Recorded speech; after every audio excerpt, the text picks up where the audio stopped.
exaltar las maravillas de tu amor.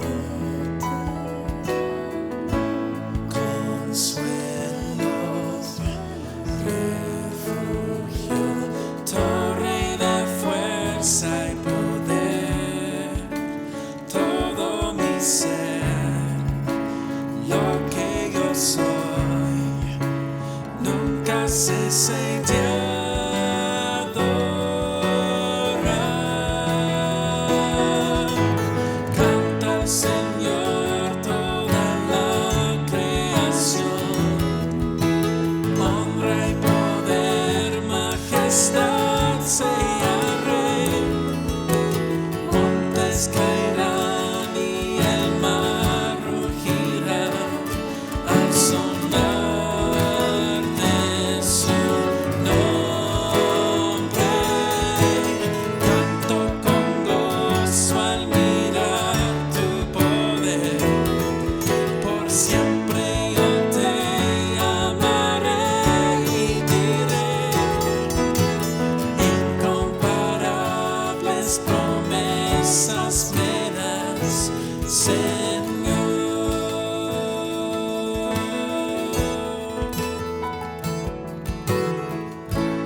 Mi Cristo, mi Rey, nadie es como tú.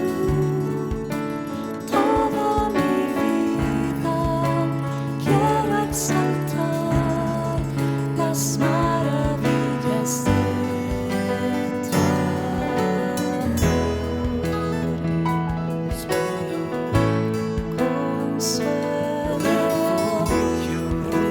refugio, torre de fuerza y poder, todo mi ser, lo que yo soy, nunca cesé de adorar.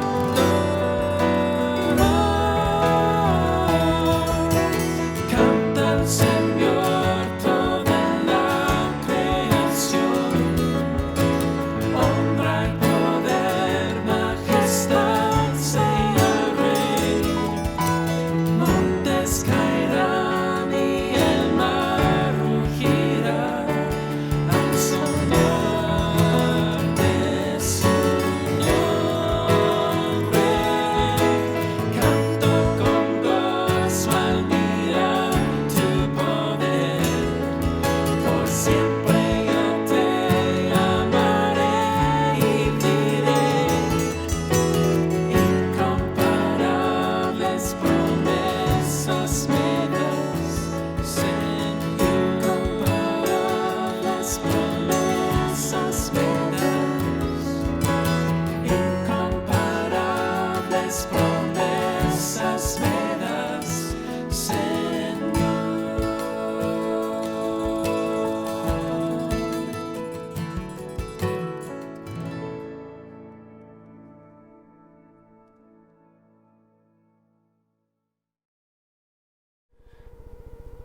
Muy buenos días, hermanos. Es un gusto para mí nuevamente compartirles la palabra de Dios.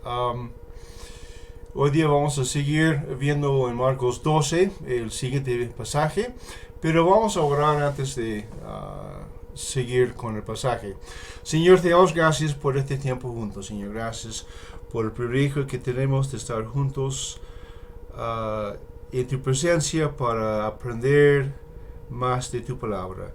Pedimos que tú nos ayudes, Señor, a entender tu palabra y que tú abres nuestro entendimiento, nuestros corazones para recibir y obedecer lo que aprendimos. Gracias en nombre de Jesús. Amén. Bien, hermanos, estamos en Marcos 12, 35 a 37.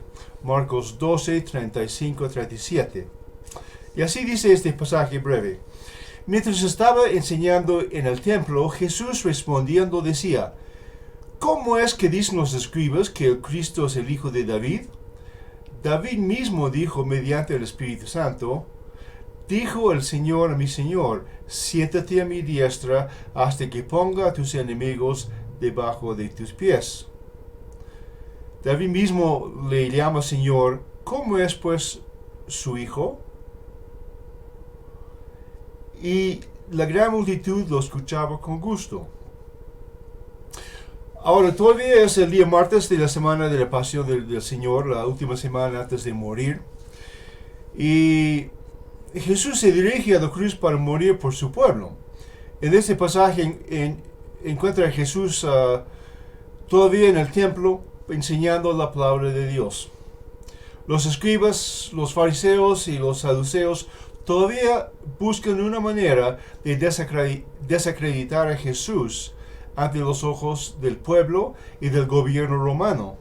Durante las últimas semanas estamos considerando las preguntas que estos hombres le hicieron a Jesús.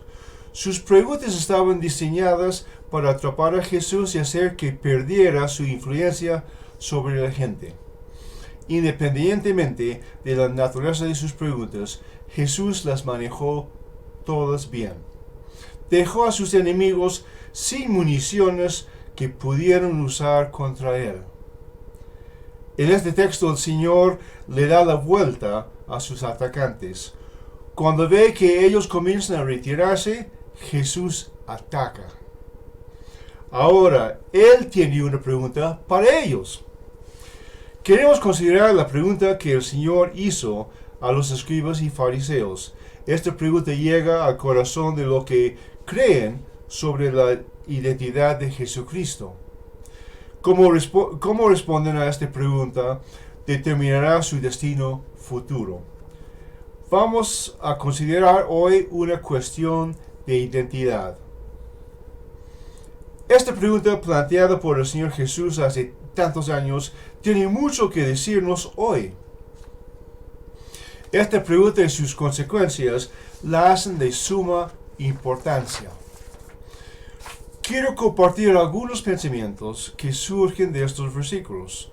Quiero que veas el enfrentamiento, desde la primera parte, el enfrentamiento, la implicación y la aplicación. Permite que estos versículos hablen a tu corazón mientras miramos esta cuestión de identidad. La primera parte de mi mensaje hoy se titula El enfrentamiento. El enfrentamiento.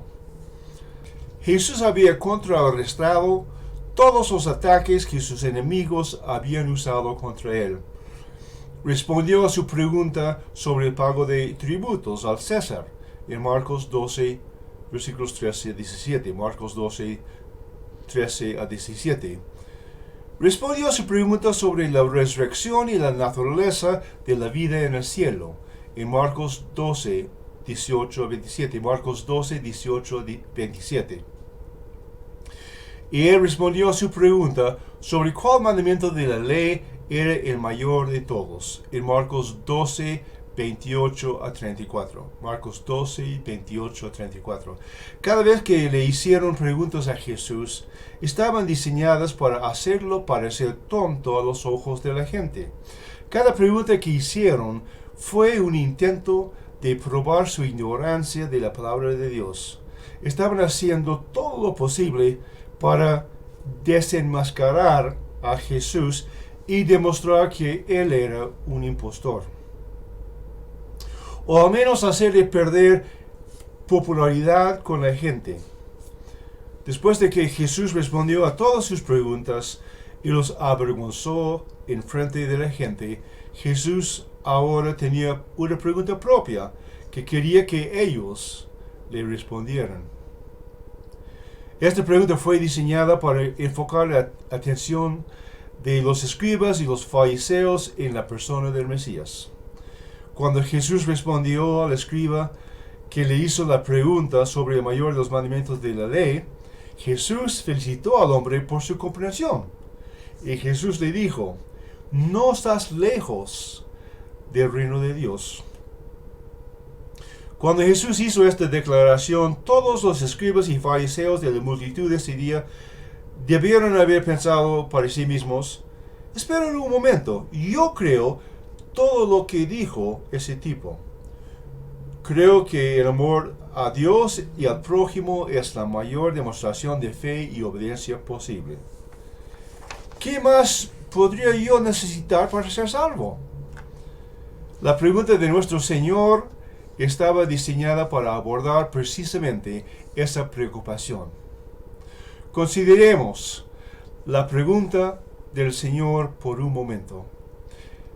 Jesús les preguntó, ¿cómo es que dicen los escribas que el Cristo es hijo de David? Todo judío creía que el Mesías o el Cristo sería un descendiente físico del rey David. Creen que el Cristo sería un gran líder militar que liberaría a Israel de quienes los oprimían. Ellos creían que el Cristo sería un gran rey. Tenían razón en todo lo que creían, pero su fe no llegaba lo suficiente lejos. Cuando Jesús usa la palabra Cristo, está dando a entender que el Mesías sería más que un hombre. Los judíos buscaban un ser humano, y Jesús está a punto de mostrarles que el Mesías será humano, pero también será Dios. No estaban preparados para esta verdad. Entonces Jesús los confronta por sus creencias acerca de la naturaleza e identidad del Mesías. La mayoría de personas en nuestro mundo hoy son como los escribas y los fariseos. Creerán las historias bíblicas sobre Jesús, aman la imagen de ese bebé en su pesebre, disfrutan leyendo sobre él, alimentando a multitudes, sanando a los enfermos, predicando sermones, resucitando muertos y caminando sobre el agua. Incluso les gusta la historia de la cruz y la resurrección. Pero la mayoría de las personas en nuestra cultura no pueden comprender la verdad de que Jesucristo es más que un bebé en un pesebre o un hombre que fue crucificado en la cruz. No pueden comprender la verdad de que Él es Dios en carne humana. No pueden lograr entender la verdad de que Él es el único camino a Dios. Que Él es la única esperanza de salvación.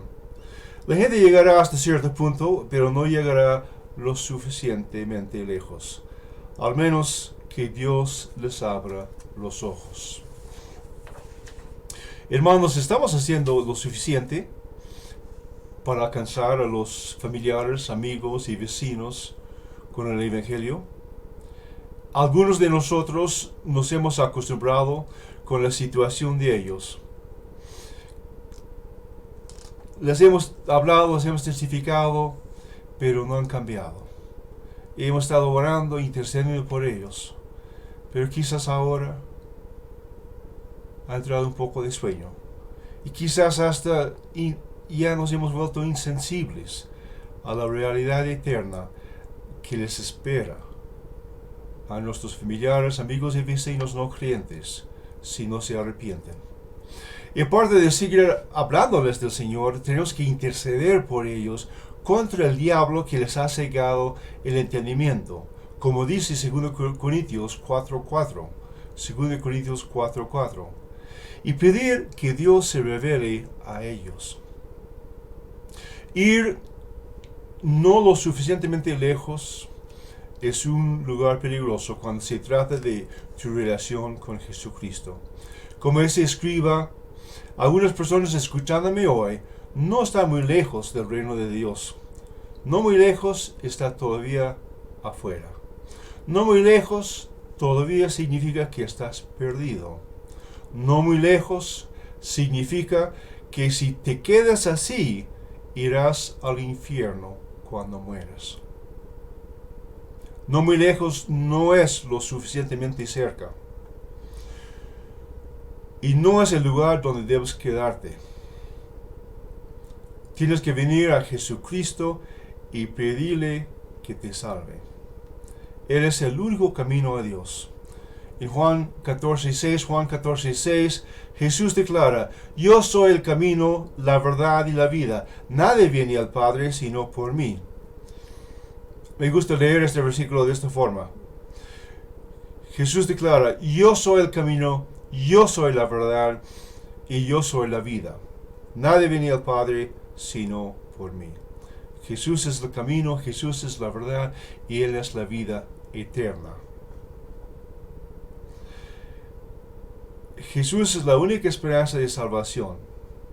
Hechos 4:12, hablando de Jesús, Hechos 4:12 dice, y en ningún otro hay salvación, porque no hay otro nombre bajo el cielo dado a los hombres en que podamos ser salvos. Ahora vamos a ir a la segunda parte de nuestro mensaje hoy día, la implicación.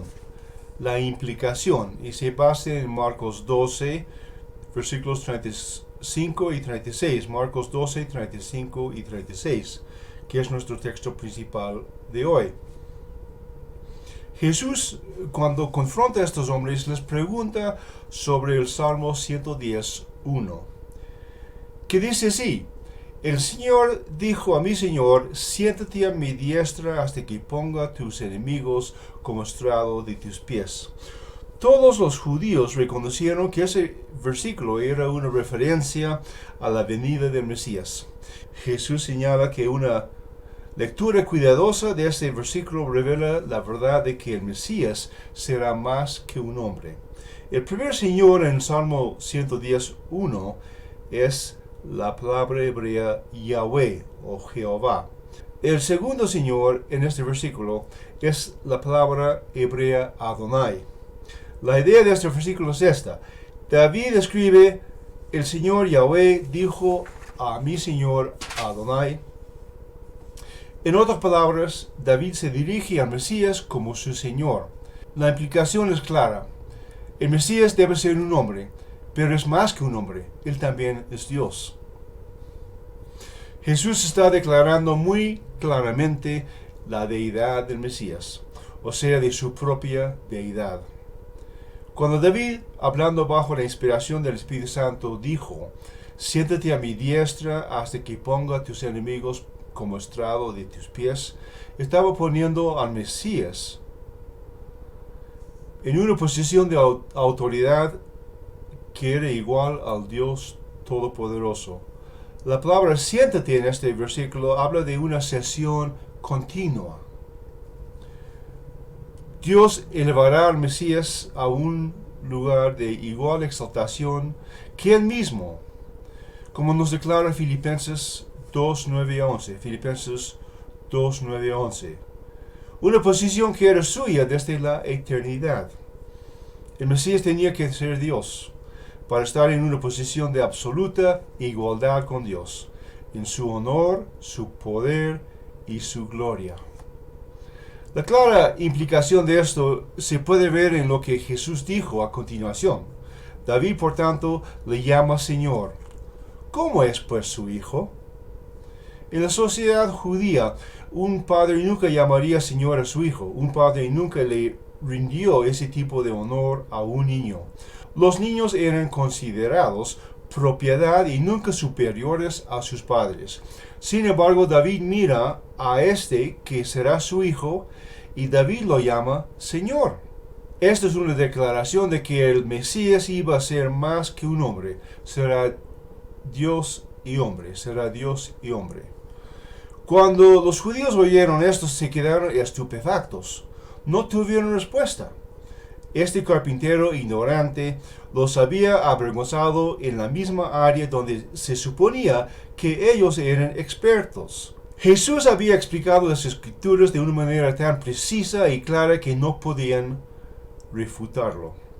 Lo que estos judíos no querían ver y mucho menos reconocer era que Jesús estaba claramente afirmando ser el Mesías. De hecho, él había probado su identidad una y otra vez. Como ejemplo, en su entrada triunfal a Jerusalén, en Marcos 11, versículos 1 a 11, Marcos 11, 1 a 11, él probó su identidad. Jesús había llegado el mismo día, predicho por el profeta Daniel en Daniel 9, 24 a 27. Daniel 9, 24 a 27. Llegó de la precisa manera en que el profeta Zacarías dijo que vendría Mesías. En Zacarías 9:9. Zacarías 9:9. Esto debería haber sido prueba suficiente. También las palabras de Jesús probaron su identidad. Todos los que lo escucharon hablar se quedaron pasmados por lo que oyeron. Juan 7:26. Nunca habló hombre así. Mateo 7:29. Porque les enseñaba Jesús como quien tiene autoridad y no como los escribas. Lucas 4:22. Todos daban testimonio de él y estaban maravillados de las palabras llenas de gracia que salían de su boca. Y dijeron, ¿no es este el hijo de José? También sus obras probaron su identidad. Jesús había probado que él era el Mesías en muchas ocasiones. Cumplió y superó todas las profecías del Antiguo Testamento que predijeron lo que haría el Mesías cuando viniera. Voy a dar los 3 pasajes como referencia. Los 3 están en Isaías 29:18-19, Isaías 29:18-19, Isaías 35:3-6, Isaías 35:3-6, Isaías 61:1-2, Isaías 61:6-1, versículos 1-2. Jesús incluso excedió las profecías al resucitar a los muertos. De acuerdo a las genealogías tanto de Mateo como de Lucas, Jesús era un descendiente directo de David y estaba en línea para ser el próximo rey de Israel. En una docena de ocasiones el hombre común llamó a Jesús el hijo de David. Jesús era el hijo de David. Jesús era un hombre desde que fue concebido. Toda la evidencia lo prueba. Enseguida, hermanos, yo tengo una lista de puntos con versículos que prueban que Jesús es hombre. Y un poco más adelante tengo otra lista de puntos con versículos o referencias que prueban de la palabra de Dios que Jesús es Dios. Entonces, 2 listas, Jesús es hombre, y poco más luego, Jesús es Dios. Y voy a leer algunos de los puntos de cada lista con sus referencias, pero esta noche van a poder acceder a estas 2 listas en el grupo SEAP Comunicados. Y si por alguna razón no recibes las 2 listas, me las puedes pedir directamente. Pero es muy importante poder probar con la palabra de Dios que Jesús es hombre y Jesús es Dios. De otra manera, Él no podría habernos salvado. El hecho de que Jesús es Dios, siempre ha sido y siempre será Dios, y que Él es hombre, lo permitió a Jesús ser el puente perfecto para poder restablecer la relación entre Dios y el hombre. Jesús Dios, Jesús hombre. Y por eso era necesario que Él también naciera de una virgen, para no heredar la naturaleza pecaminosa como todo ser humano. Jesús es hombre. Voy a leer unos puntos con su referencia. Jesús tuvo una madre humana, Lucas 1:31 y Gálatas 4:4. Solo voy a repetir las referencias una vez de aquí en adelante. Lucas 1:31 y Gálatas 4:4. Jesús tenía cuerpo, alma y espíritu humanos. Mateo 26:12 y versículo 38 y Lucas 23:46. Jesús parecía hombre porque era hombre, ¿no? Pero tenía apariencia de hombre. Juan 4:9, Juan 8:57 y Juan 20:15. Jesús creció. Lucas 2:52. Jesús hizo preguntas. Lucas 2:46. Jesús oró. Marcos 1:35 y Lucas 11:1. Jesús tenía hambre. Mateo 4:2 y Mateo 21:18. Jesús durmió. Marcos 4:38. Jesús lloró. Juan 1:35 y Lucas 19:41. Jesús sangró. Juan 19:34. Jesús murió. Mateo 27:50. 1 Corintios 15:3. Y varios puntos más que demuestran que Él era y es hombre. Decimos que Él es hombre porque en 1 de Timoteo 2 dice que hay un solo mediador entre Dios y los hombres. Jesucristo, hombre. Él es nuestro mediador y Él sigue siendo hombre. Siempre ha sido Dios. Es hombre desde que fue concebido y siempre será Dios y siempre será hombre. Mientras Jesús era hombre, también desde siempre Él era Dios. Cuando Jesús vino a este mundo, nació Dios como hombre. Esa es la clara enseñanza de la palabra de Dios. Juan 1:1 y versículo 14, Juan 1, versículos 1 y 14 dicen así: En el principio era la palabra, y la palabra era con Dios, y la palabra era Dios. Y la palabra se hizo carne y habitó entre nosotros. Y contemplamos su gloria como la gloria del unigénito del Padre, lleno de gracia y de verdad. Y Filipenses 2, 5 a 8. Filipenses 2, 5 a 8 declara: Haya en ustedes esta manera de pensar que hubo también en Cristo Jesús. Existiendo en forma de Dios, Él no consideró el ser igual a Dios como algo a que aferrarse, sino que se despojó a sí mismo, tomando forma de siervo, haciéndose semejante a los hombres, y hallándose en condición de hombre, se humilló a sí mismo, haciéndose obediente hasta la muerte, y la muerte de cruz. La belleza de su vida también prueba esto. La belleza de su vida prueba que Él era Dios. En esta lista hay un número de puntos con sus referencias que prueban que Jesús es Dios de acuerdo a la palabra de Dios. 1. Jesús es omnipresente. Él está en todos los lugares. Juan 3:13, Mateo 18:20, Mateo 28:20. Él es omnipotente. Él es todopoderoso.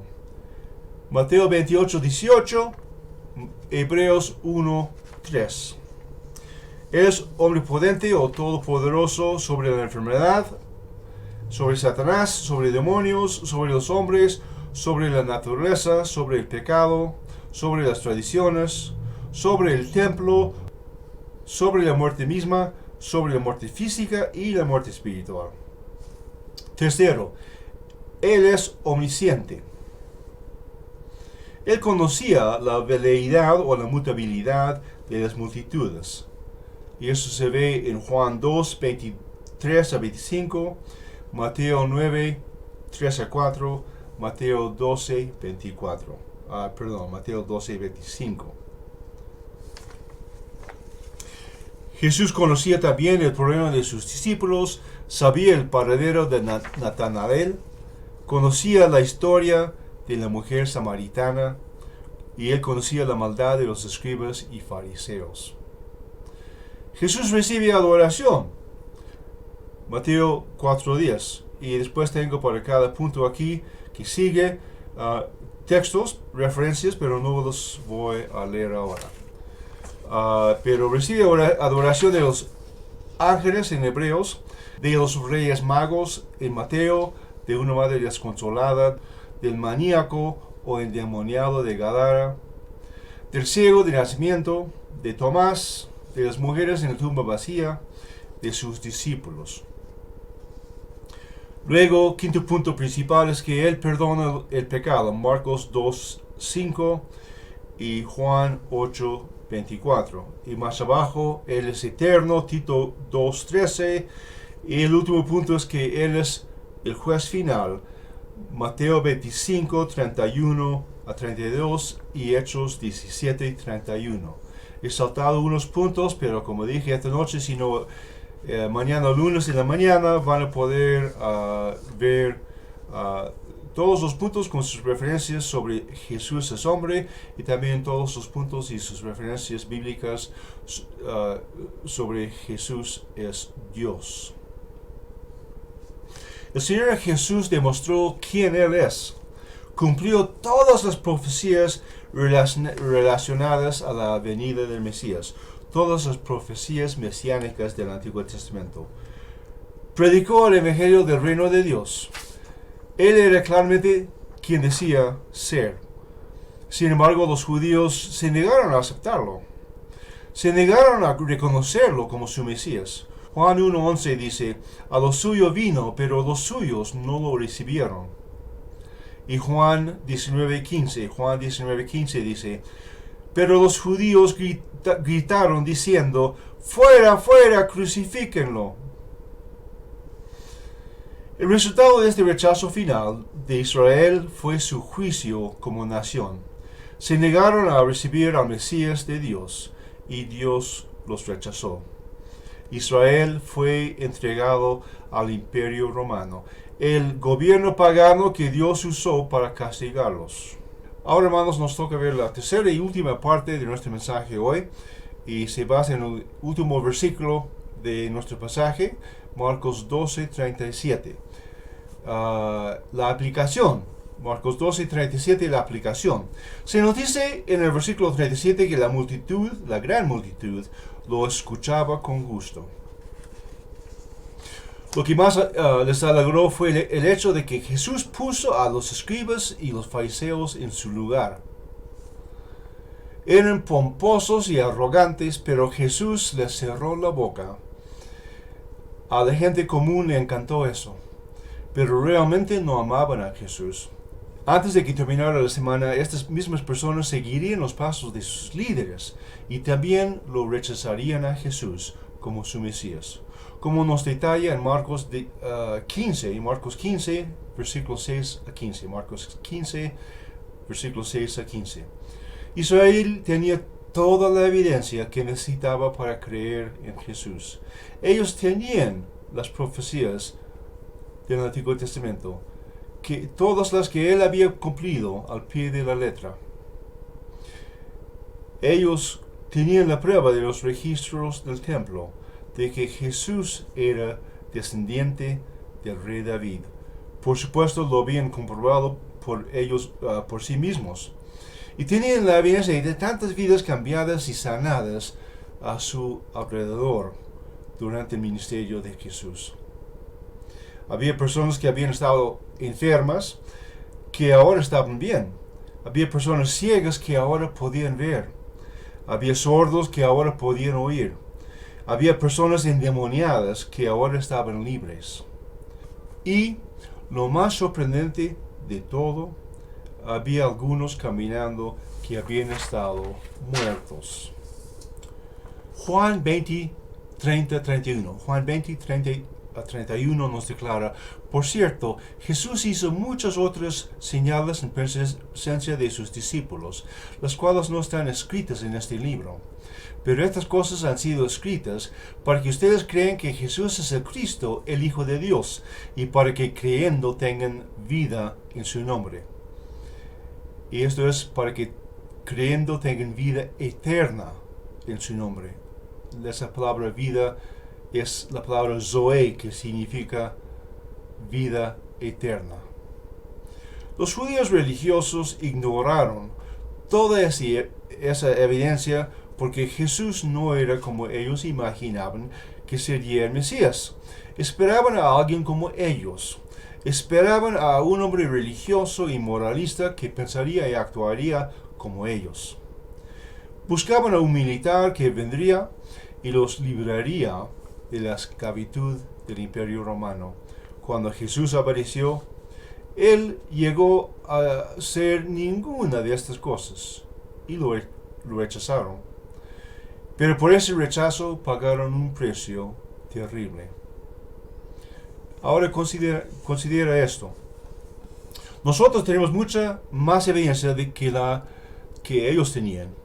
Tenemos una Biblia completa, Antiguo y Nuevo Testamentos. Podemos leer ambos testamentos y podemos ver dónde y cuándo se escribieron las profecías acerca de Jesús, el Mesías. Y también podemos ver cuándo se cumplieron estas profecías. Todas se cumplieron en el nacimiento, vida y muerte de Jesús. Podemos ver vidas que han sido cambiadas por la asombrosa gracia de Dios. Tenemos todas las razones para creer que Él es quien dice ser. Algunos hemos creído esta verdad.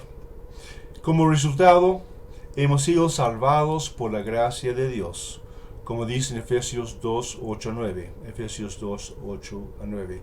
Hemos sido perdonados de nuestros pecados, como dice Efesios 1, 7. Efesios 1, 7. Y hemos sido adoptados en la familia de Dios.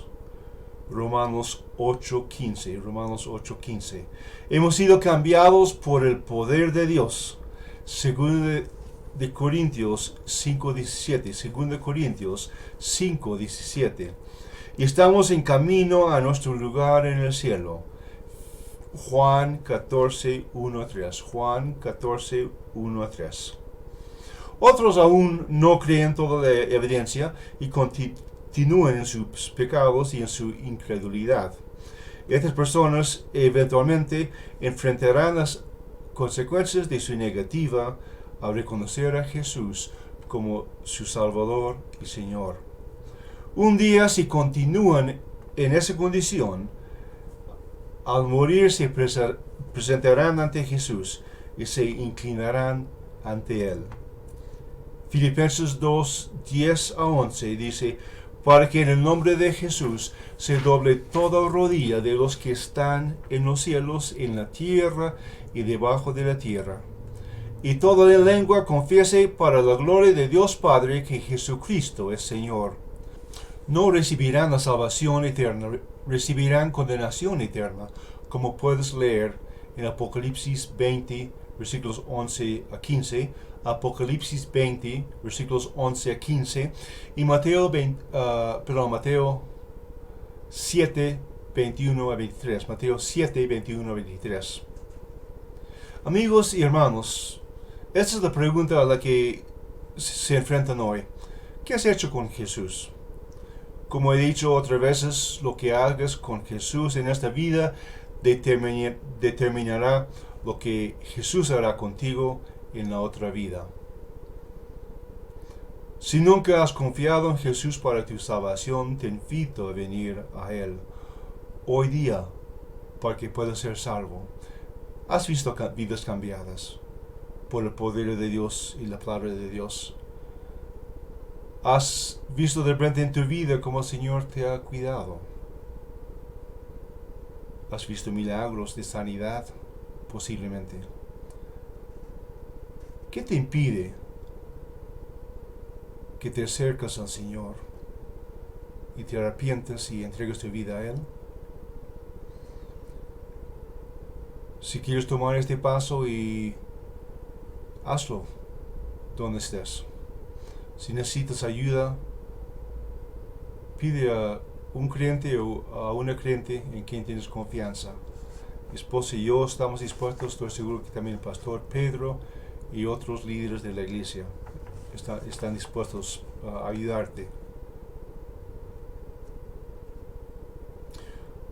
Un día estarás delante de Él, lo verás en toda su gloria. Cuando llegue ese día, ¿será Él tu Salvador o será Él tu juez? Todo dependerá de lo que hagas con Él aquí en esta vida. Si lo rechazas, lo enfrentarás como tu juez. Si lo recibes o lo has recibido y lo sigues a Jesús, lo enfrentarás como tu Salvador. Vamos a orar, hermanos, amigos, por favor. Padre Santo, te damos gracias por este mensaje, Señor, y es una cuestión de identidad. Si nos identificamos con el mundo, con el pecado, o si nos identificamos con Jesús como nuestro Señor y Salvador. Jesús hizo todo lo posible, todo lo que Él pudo hacer, al morir en la cruz y resucitar de nuevo, para salvar a cada uno de nosotros. Pero Señor, no todos son salvos, muchos no son salvos. Es decisión ya de cada uno de aceptar el sacrificio de Jesús por sus pecados o seguir dando la espalda al Señor Jesús. Yo oro, Señor, por los que no te conocen, que tú les ayudes a tomar este paso de arrepentirse y entregar su vida a Jesús. Por los que somos cristianos, Señor, algunos por poco tiempo, algunos por más y algunos de nosotros por mucho tiempo, ayúdanos, Señor, a acercarnos más a ti, a realmente vivir más para ti, Señor. Realmente no estamos viviendo mucho, no estamos dando mucho de un testimonio, no estamos involucrados en servirte a ti, en compartir nuestra fe en Cristo a otros. Ayúdanos, Señor, realmente a vivir para servirte y amarte, Señor, en todo aspecto y cada área de nuestras vidas. Gracias, Señor, por tu amor y gracias, Señor, porque tú nos retas, nos exhortas y, Señor, nos edificas y nos alimentas por medio de tu palabra. Gracias, Señor, en el nombre de Jesús. Amén.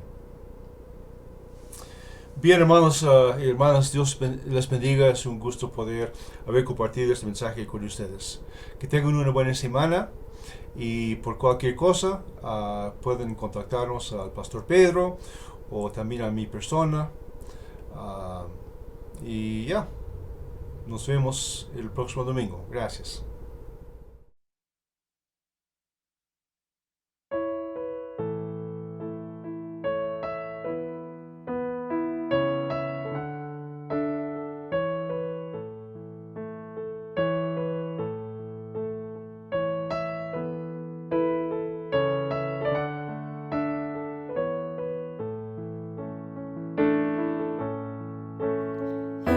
Las aguas de la muerte, sumergido fue Jesús, mas su amor no fue apagado por sus penas en la cruz. Levantóse de la tumba, las cadenas sacudió.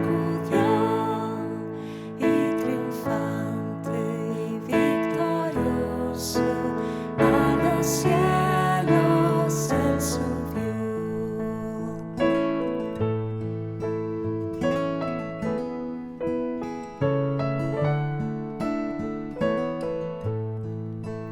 En las aguas del bautismo yo confieso hoy mi fe.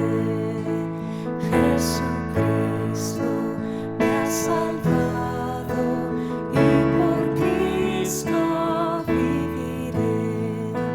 Desde hoy yo para el mundo y al pecado muerto estoy, y deseo consagrarme al Señor que me salvó.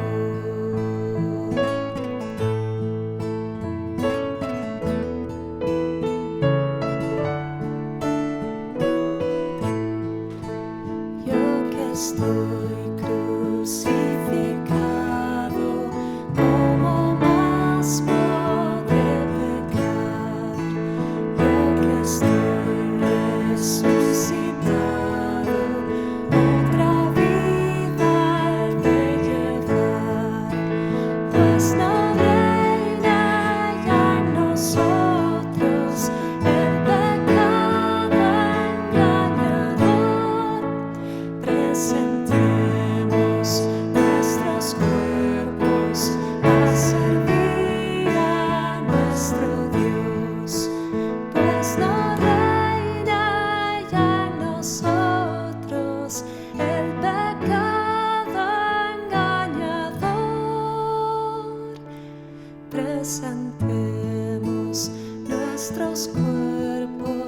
a servir.